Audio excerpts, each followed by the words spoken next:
Hello and welcome to today's video.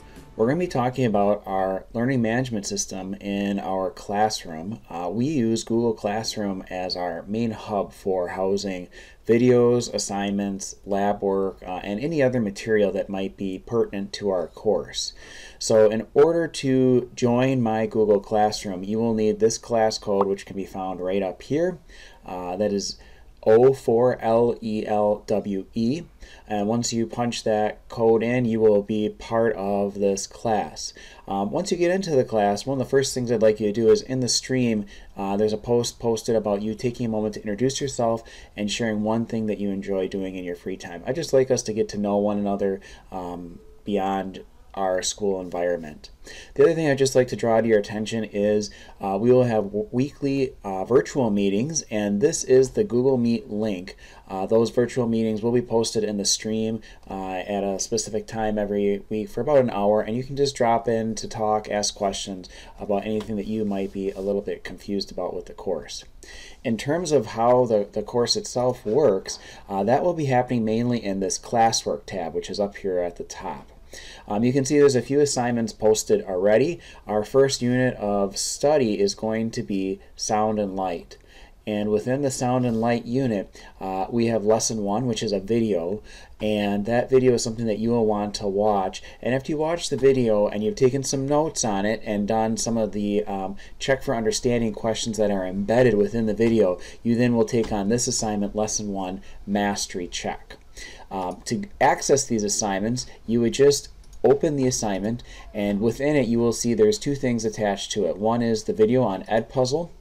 So you would go to Edpuzzle and you would watch this video on there. And this specific one, there's 2 points in the video that will ask you some questions that you would then answer, and I get those questions. They're not graded, but it's just a way to check to see that you're understanding what's going on in the video, and if there are misunderstandings, I can then address those.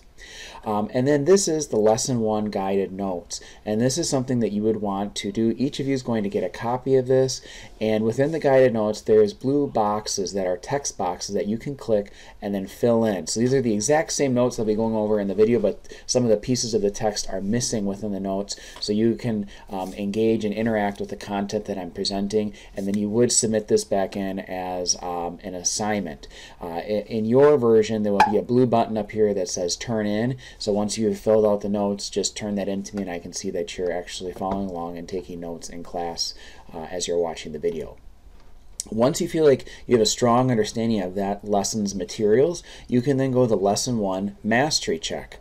In this case, the mastery check is a Google Doc. Sometimes it will be online quizzes or Google Forms. It just sort of depends. In this instance, it's a Google Doc, and each student gets their own copy, and then you would submit that assignment to me once you're done with it. Again, there will be a blue button in the top right corner that says turn in. For every unit, there's going to be some materials attached with it. So down below, these are the sound and light materials. And so this is what we've talked about so far is we had our entry event the other day, and so you got the prom brochure and a letter from Rotary. And then this is a lab that we did, a Slinky lab, and that's something you wouldn't be able to do via the virtual environment. So this is just a copy of the lab. If you open that assignment up, you then could actually print out the assignment, and then if you say lost the lab or what have you, it would just give you a way to either go to the library or print it from home so that you could have another copy of it.